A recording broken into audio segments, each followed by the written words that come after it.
Hello friends, welcome to our channel Dhana's green life. இன்றைக்கி ஒரு பாரம்பரியமான ஒரு ஸ்நாக்ஸ் ரெசிபி தான் நம்ம எப்படி செய்கிறதுன்னு பார்க்க போகிறோம். கந்தரப்பம் வெளியே நல்ல கிறிஸ்பியாகவும் உள்ள சாஃப்டாகவும் இருக்கும். ரொம்பவே டேஸ்ட்டாக இருக்கும். குழந்தைங்க எல்லாத்துக்கும் ரொம்ப பிடிக்கும். ஹெல்த்தியும் கூட. வாங்க எப்படி செய்கிறதுன்னு பார்ப்போம். ஒரு ஆலாக்கில் தலை வரைக்கும் நம்ம பச்சரிசி எடுத்துக்கலாம்.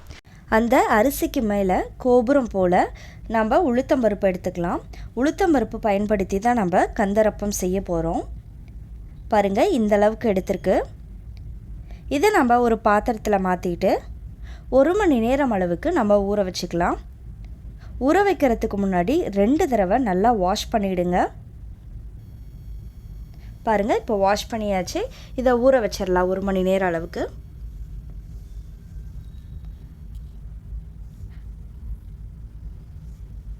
கந்தரப்பம் ரொம்பவே டேஸ்ட்டாக இருக்கும்.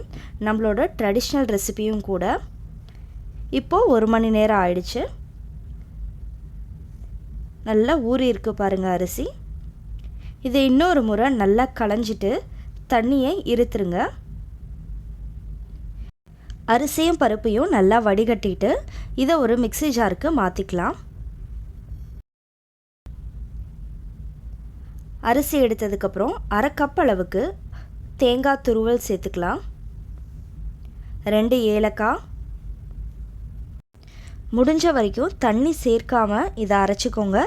தேவைப்பட்டால் 2லேருந்து 3 ஸ்பூன் அளவுக்கு மட்டும் தண்ணி சேர்த்து நல்ல நைஸான ஒரு மாவாக நம்ம அரைச்சி எடுத்துக்கலாம். அந்த மாவில் இப்போது 1 பிஞ்ச் அளவுக்கு உப்பு, 1 பிஞ்ச் அளவுக்கு சோடா உப்பு, இது 2ஐயும் சேர்த்துக்கோங்க. நம்ம எந்த ஆலாக்கில் அரிசி இழந்தோமோ அதுலேயே 3/4 வாசிக்கு நம்ம வெல்லம் எடுத்துக்கலாம். நான் 1 கப் அளவுக்கு எடுத்தேன், ஆனால் குறைவாக தான் சேர்த்துக்கிட்டு 3/4 கப்பு சேர்த்ததே சரியான இனிப்பு கரெக்டாக இருந்தது. 3/4 கப் அளவுக்கு வெல்லம் சேர்த்துட்டு இந்த மாதிரி அரைச்சி எடுத்துக்கோங்க. பாருங்கள், பேட்டரோட கன்சிஸ்டன்சி இதுதான். தோசை மாவு பதத்துக்கு இருந்தால் சரியான பதமாக இருக்கும். இதை நல்லா மிக்ஸ் பண்ணி விட்டுக்கோங்க.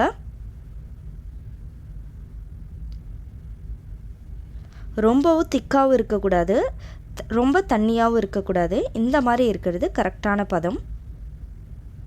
இப்போது ஸ்டவ் ஆன் பண்ணிக்கலாம். வானல் வச்சு வானலில் எண்ணெய் நல்லா காயட்டும். டீப் ஃப்ரை பண்ண போகிறோம்.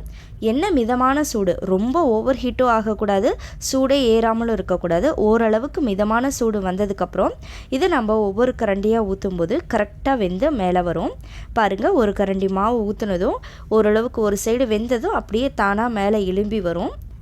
ஆயில் சூடானது மீடியம் ஹீட்டில் இருந்தது அப்படின்னா இந்த மாதிரி கரெக்டாக வரும். ஒருவேளை ஆயில் வந்து ஓவர் ஹீட்டாக இருந்தது அப்படின்னா நீங்கள் ஒரு கரண்டி மாவு ஊற்றுனதோ அப்படியே பிரிஞ்சு போயிடும். அந்த சமயத்தில் நீங்கள் ஸ்டவ்வை அப்படியே மீடியம் ஃப்ளேமில் வச்சுட்டு நீங்கள் ஊற்ற ஆரம்பிங்க. சூடு வந்துட்டு ஓவர் ஹீட்டில் இருக்கக்கூடாது ஆயில், அதை மட்டும் கரெக்டாக பார்த்துக்கோங்க. பாருங்கள், ஒரு சைடு வெந்ததும் நம்ம திருப்பி போட்டுக்கலாம். நல்ல கோல்டன் கலர் வந்ததுக்கப்புறம் நம்ம எடுத்துடலாம். 2 சைடும் நல்லா வேகணும். பாருங்கள், அடுத்ததும் இதே மாதிரியே போடலாம். கரெக்டாக வருது பாருங்கள். டக்குன்னு மேலே எலும்பி வந்துடும். இது வெந்ததுக்கப்புறம் ஒரு சைடு நல்லா வெந்ததுக்கப்புறமா திருப்பி போடுங்க. அவசரப்பட்டு டக்குன்னு திருப்பி போட வேண்டாம்.